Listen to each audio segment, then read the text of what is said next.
Welcome. I'm Karen Lips, the president of the Network of Enlightened Women, and I'm joined today with Emily Ekins, director of polling at the Cato Institute. Welcome, Emily. Thanks for having me.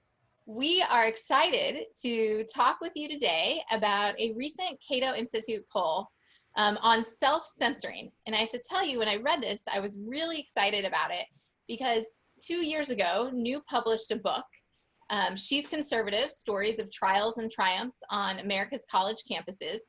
And one of the themes that emerged from that is that many of our students were self-censoring, not just because of grades, but because they were afraid that they wouldn't make friends when they went to college. So can you talk about what you found in this study, in particular, focusing on how Democrats and Republicans self-censor? Yes, well, the students that you're describing are honestly, they're not alone. Our survey found an astoundingly high number. 62% of Americans say that the political climate these days prevents them from sharing their political opinions because they're afraid that others will find them offensive, and so they hold them back. But what was particularly striking is that we found majorities of Republicans and Democrats, as well as independents, all feel this way. 52% of Democrats, about 77% of Republicans. And so this really is kind of a cross-partisan issue where things have gotten so heated that people feel like they can't express a wide range of views. It's not just about, is it one opinion that people are afraid to say? I don't think that's the case. The fact that Democrats and Republicans are afraid tell us that it's probably a wide range of views, perhaps rather mundane views, that people feel like they can't share anymore. And can you talk historically about, do we think this is a new phenomenon or is it a continuation of a trend? What are you seeing there? Right, it does seem like it is a continuation of a trend. We asked this same question just a couple of years ago, and about 58% of Americans agreed with the statement. But where we've really seen the shift is among people who are left of center.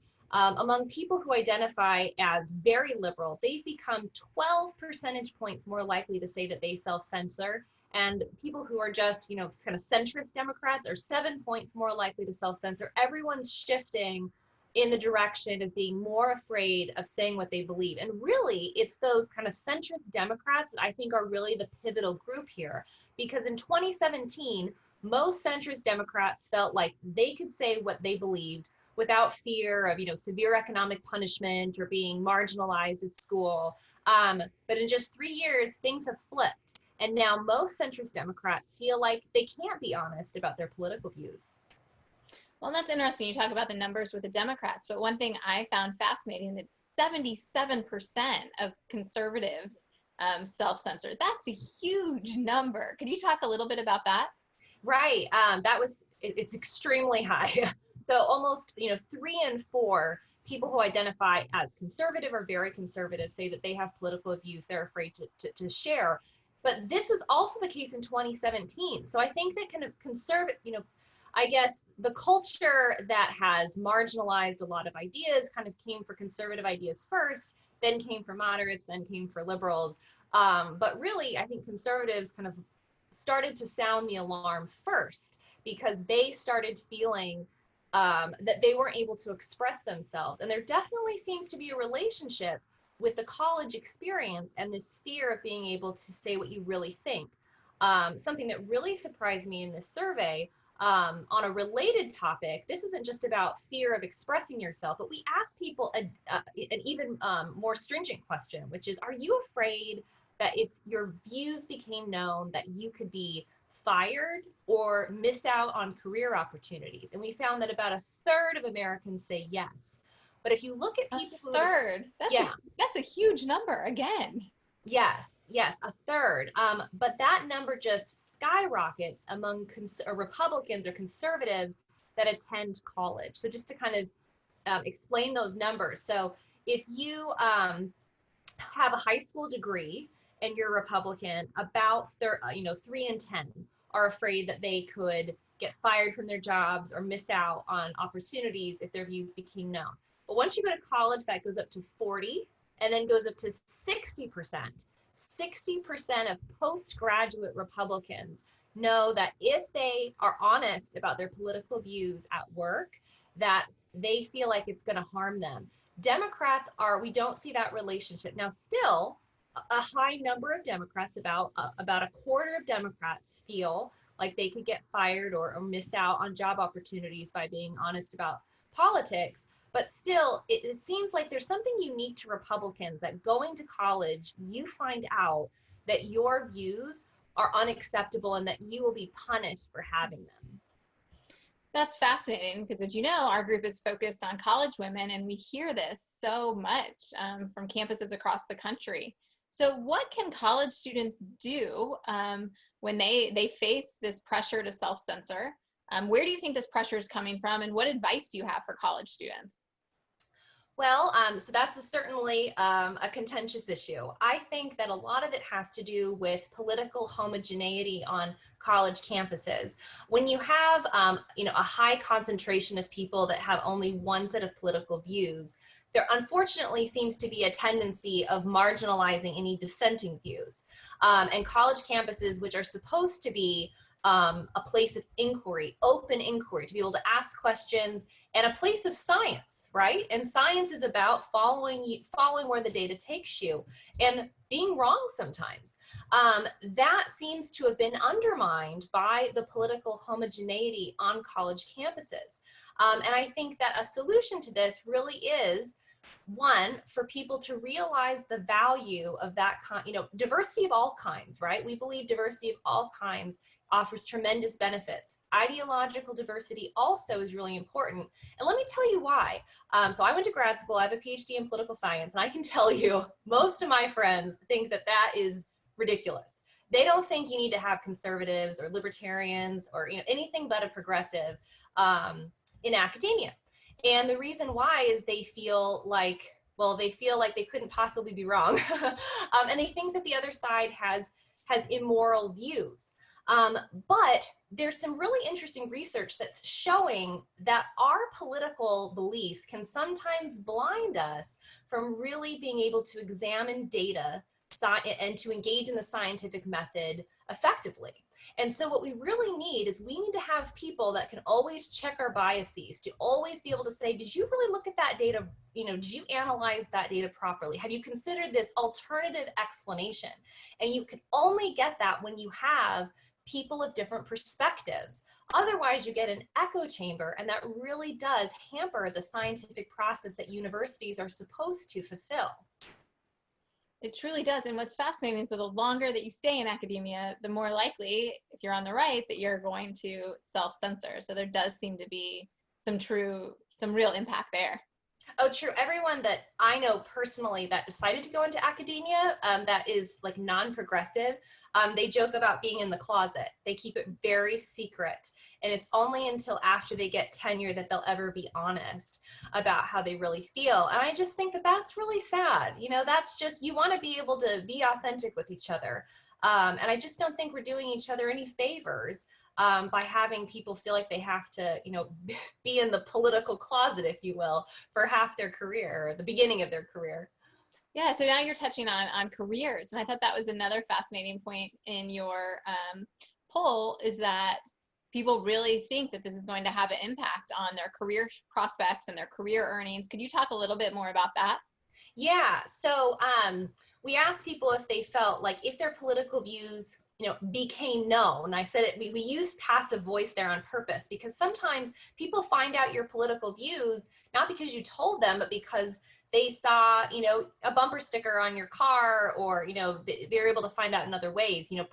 Campaign donations, for instance, are publicly available information.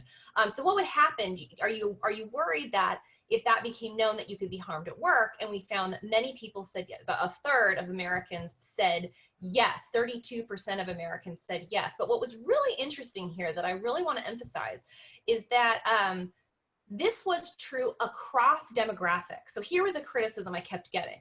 People would say, well, what are the views that people have that they're afraid could hurt them at work? Maybe they're bad views, and maybe they should be marginalized. Well, what we found was 31% of liberals, 30% of moderates, 34% of conservatives, pretty similar numbers, all were afraid.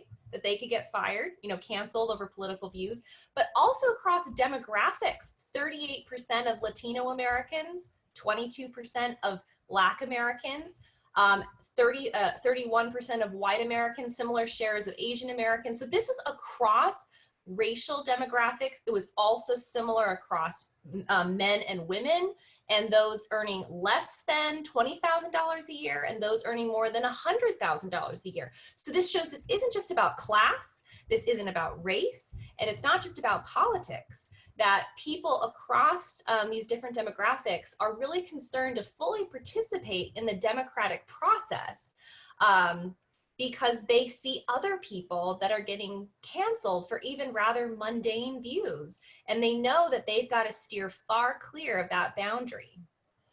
So we've talked about academia being one force and all. What are the other contributing factors to the self-censoring? What are the cultural pressures that are pushing people to self-censor? So I think there's a couple. One, I do think the homogeneity within academia, but also in a lot of Fortune 500 companies, in HR departments and a lot of businesses, that's part of it. I also think that we see that from the major cultural institutions, from media, from entertainment, television shows. What are the movies that you're watching? The journalism that you might be reading, or the TV news that you might be watching.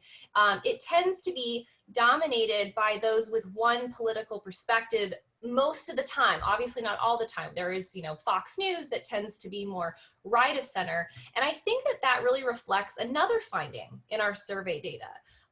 Like I mentioned, that most people feel like they can't share their views, but there's one group that feels like they can. People who identify as very liberal, kind of the far left of the political spectrum, they are the only group of people who feel like they can share their views in the current climate. They're the only group. And I think the reason is that though people who share their views tend to run and own the cultural institutions of our society. And even when you have a Republican president and a Republican Congress, that doesn't change the culture. Really it's TV, it's movies, it's journalism, it's news, it's academia. Those cultural institutions seem to have kind of a homogeneity of people from the far left of the political spectrum. And so that's kind of shaping what the discourse, kind of what are the boundaries of our current discourse. And that's even excluding people who identify as liberal Democrats, but just, not staunch liberal Democrats. So we're really seeing an effect there. Yeah, the cultural institutions matter, and those are harder to, I think, cause change in more quickly. It takes longer in those areas. Right, and it shows that they're the ones that matter. They're the ones that really shape kind of the zeitgeist of society. It's really not politics nearly as much as it is those cultural institutions. A couple of years ago, I think most liberals felt like they could. So some things happened in just the past couple of years, and I think a lot of it, are some of the issues that we're dealing with right now, like when it comes to the police, for instance. I think most Americans feel like they want a just police force that upholds the law the same for everyone, regardless of of each person's race, and does not target anyone. I think that everyone agrees about. But I think where you find some controversy is when some people say, well, I don't want to abolish the police. I want to reform the police, but I don't want to defund the police. But in this current environment, many people feel like that will be misinterpreted to mean a lack of concern or sensitivity for, the real issues that we're talking about as a society and that we should be. But like it's kind of gone so far that people can't say, I want to reform the police and I don't want to abolish them. That's become kind of controversial. So I think it's, issues like that are honestly rather mundane. Very few people honestly really want to completely abolish the police, but they feel like they can't say that because it will be misinterpreted. I think a lot of right now what's happening is that people are assuming the worst of intentions. The pandemic has something to do with that, right? We're all kind of locked in our homes. We're not able to socialize with one another and do the things that human beings need to do. But I think social media also plays a significant role in kind of mobilizing these efforts and also changing the way that we as human beings talk to each other. we're used to having conversations where, you say something and I listen and I can ask a clarifying question and then I respond. But on social media, it's all about getting points. How many likes did I get for my statement? It's about, talking at people, getting up on your soapbox and, trying to like punch upward a little bit. And unfortunately, that tends to mobilize the mob on social media and kind of brings out the worst in people a lot of the time. And that's not conducive to the kind of discourse that we need to overcome the polarization that's clearly on the rise. Thank you. Another audience question. Do you think the movement by conservatives to withdraw conservative support for universities, so getting conservative donors not to give to universities, do you think that will impact the campus environment? Oh, that's a good question. I don't know. I honestly don't know what you need to do to try to impact the college environment. An organization that I really like and recommend everyone, just take a look at them. They're called Heterodox Academy, co-founded by social psychologist Jonathan Haidt. And he himself is like a liberal Democrat, I believe kind of centrist Democrat, but liberal. And he, through his research, realized the importance of having intellectual diversity on college campuses, even if he himself doesn't necessarily agree with the other viewpoints. He knows that it's important that they exist and that they be there. And so this is a consortium of liberal, moderate, conservative, and libertarian professors and academics trying to put pressure on universities to bring that kind of diversity within the ranks, to hire more faculty of different persuasions, and to recognize, and unfortunately this is the case, people's political views can shape how they interpret the quality of research from people who disagree with them. So let me, in more blunt terms, that means if you're like a liberal professor, you probably would be less likely to think that a conservative professor's research is of good quality, and vice versa. A conservative professor will look at a liberal professor's research and say, I don't think that was done very well. They're not as smart as me. But a lot of that has to do with the biases in our own tribal minds. And so that's why this organization, Heterodox Academy, was started to overcome those biases. So I recommend check that out. And I think that using persuasion really is the path forward to really making a difference on a college campus. You've hit on that a couple times, Emily, that opportunity to really engage with the other side and how important that is. I think not only to our larger kind of narrative and conversations that we're having as a nation, but also individually. It's a way to learn which ideas of yours you need to kind of work on more, what questions are being raised. It's a good intellectual exercise, and I think that's being forgotten on college campuses. And unfortunately, the culture is really, really pushing those conversations away, which I think is a problem. I agree. I mean, I love what you said there. I really agree. I think that having those conversations with people, oftentimes, just having someone ask you, well, why do you think that? Can you explain that to me? Sometimes we realize, maybe we don't have a good reason, or maybe we do, and they've learned something from hearing our perspective. I really think the key component that I think is often missing in these conversations is a willingness to realize that we could be wrong.